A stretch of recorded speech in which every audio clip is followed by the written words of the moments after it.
Hi everyone, have you experienced a situation where your project at work isn't getting anywhere? Now, as a project manager, if you don't have a plan of how to manage the people involved in your project, for example, people you report to and also people that are helping you execute, for example, your team members, right? You'll often run into two main issues. First issue is that you treat everyone the same, meaning that you annoy important people with too many updates that they don't need about your project, or you don't tell the important people enough about the project, about the details of things that can change that then later can cause the problems in your project itself.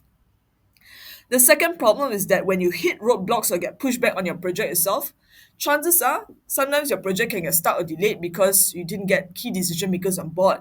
And the another part of it is that the people who are interested in your project, who don't have much power in your project, often feel like they're left out because they're not given enough information about your project. Now, the reason why you really want to manage this issue is because when you fail to manage your stakeholders upwards or even downwards, you run into certain problems such as your problem gets stuck or it fails. And chances are because without the right people on your side to back you up, sometimes your project get grinds to a halt or even be actively blocked by powerful individuals in your organization. Now, there was this tool diagram that was recommended in this book that maps out the power map of the people in the organization.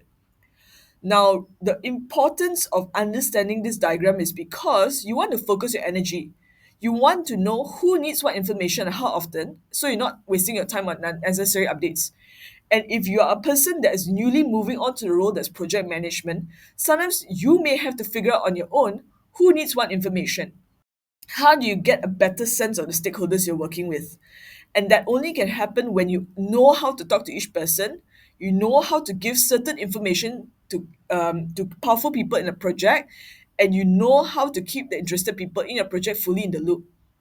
And this only can start is if you understand who has influence on your project. That's when you are able to prevent problems early on by addressing potential issues or gaining crucial support before they become big headaches. And chances are when you understand who has the influence in your organization itself. So the diagram which I'm going to show you here, which is a power map taken from the book, I found extremely important, extremely useful, and actually I wish I came across this diagram a lot early in my career. Two things in this diagram. First is the x-axis, which is the interest level. Who is involved, invested, and concerned about your work? The y-axis is who and the group levels of direct impact, input, or sway on your project, which is the influence level. When you chart out four different quadrants, the first quadrant is person with high influence, high interest, people you should manage very, very closely. These are your key players, for example, department heads. They have a lot of say and deeply care about your project. You must get them super involved. Talk to them on a regular basis. It can be weekly basis. Share the details, include them in decisions, and be honest about problems and opportunities. The reason why you want to do that is because they know that you're actively working on a project, and because they have invested interest in seeing that project work out, chances are sometimes they're able to help you push your project forward if you experience roadblocks, or they can identify different ways of how you can get the project done in a more efficient way, for example. The second quadrant is people with high influence but low interest. People that you should keep satisfied with just enough information. So these are powerful people, for example, say chief legal officer, regulatory bodies, who can make big decisions about a project but aren't too bothered about project specifics. So technically, sometimes these are people that you should just give like short, sweet updates, either monthly or quarterly, and only bother them for crucial decisions and show them how does the project help with their bigger goal. Now, depending on what industry you work in, I think that it's important to identify, and high chances are not. I think people that you need to manage closely usually is your boss, who you're reporting to, or in the case of a client, who do you work closely with. People that needs to be kept satisfied is usually one level higher in terms of authority compared to your boss and perhaps your client. So the reason why you want to do that is because when you are communicating on a regular basis with two parties, the first party, the people you need to manage closely, and you're kept satisfied, right? Higher chances than not, they're kept aware about the things that you're doing. They're not left in the dark. They know you're doing something to push the project forward, and sometimes they can step in when needed to. So they need to feel like they are a part of the project where there is some sort of communication involvement going on. Now, move on to the second two quadrants, which is quadrant number three. People with low influence but high interest in your project, people that need to be kept informed.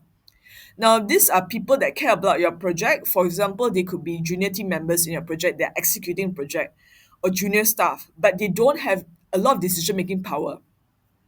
So what happens in this case that people you need to keep informed perhaps will be keep informed in terms of any status updates, any changes that would affect the project. You should also ask them for the ideas, make them feel valued as a key member of your project by pushing your project forward and executing on them. The fourth quadrant is people with low influence and low interest. People that just need surface level information to for monitoring purposes. So, for example, these are people, for example, outside vendors or staff from other teams who aren't very involved or powerful regarding a project. Now, I think one key way of navigating the corporate world is to understand that who has the circle of influence in deciding what goes live, gets killed, and gets paused. And that also means that your information that you share with them has to be adjusted accordingly based on their influence power in the organization. So what happens with these people in the monitoring category, what you can do is that you can keep like friendly work relationships, but don't spend too much time talking to them about a project because chances are they don't have they don't have much influence and they don't have much interest in your project. So I think the more important thing is to focus on the first two quadrants, people you need to manage closely and people you need to keep satisfied. Now, the takeaways of this video was based on the book Managing Up: How to Get What You Need from the People in Charge by Melody Wilding.